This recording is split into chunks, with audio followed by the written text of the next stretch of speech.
perfectly possible that there's multiple of these, trillions, infinite number of them, of simulations, of game rooms, or whatever you want to call them, universes.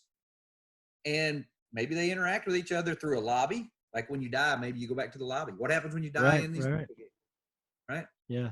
Um, or maybe there's a way to interact uh, and create doorways back to the lobby or just to other games that are nearby. Maybe whoever created it left back doors. And so if the basin is a lobby, that maybe it's not even if even or the lobby or a place where could be a lobby or like what you're What if it's a saying, glitch or that glitch, opened up a portal to the multiple other games sure. or rooms or whatever, right?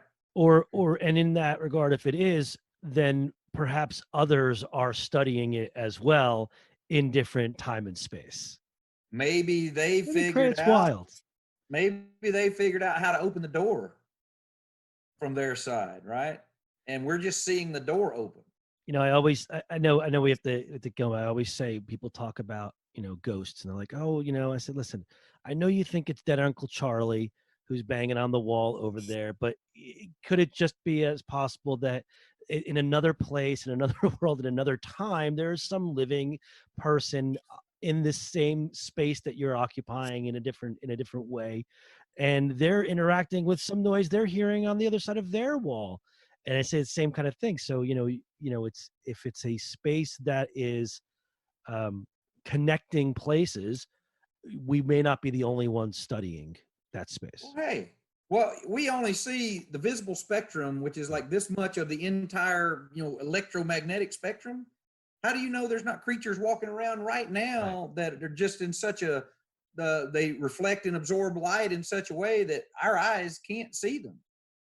And I wonder, we're pumping things into let's say there's a doorway or a portal, whatever, and you're pumping some kind of energy in to experiment and observe somewhere else. Someone's pumping microwave energy into it, and it's spilling out all over the place. I mean, it's fun. Yeah, It's it fun could be. ideas. It could be whatever the things are. The phenomena is. It could be that it changes our environment in such a way, like radio waves come from a cell phone tower, pass by it, may get shifted to gamma rays, Mm. right? Oh, that's Due to interesting. gravitational shifting. It could be anything, and it could be. There are some that believe that it's a spying mechanism from either someone from distant away or another universe or whatever you want to use it. But it's like a super advanced million years from now, drone, Mm. and someone's spying at us. But I've heard Interesting. so many different scenarios, and so many different stories. I don't know what to believe, so I don't believe Right. anything. Sure. I just want to poke it with a stick and see what flies out of it.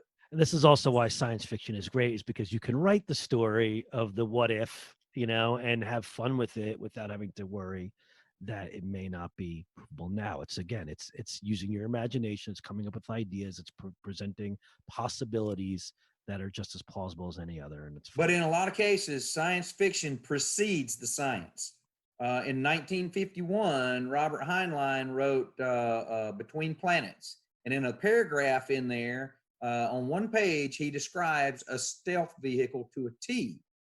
The guy who started the stealth program was reading these Russian electromagnetic papers at the same time he was reading the science fiction book, and it gave him the idea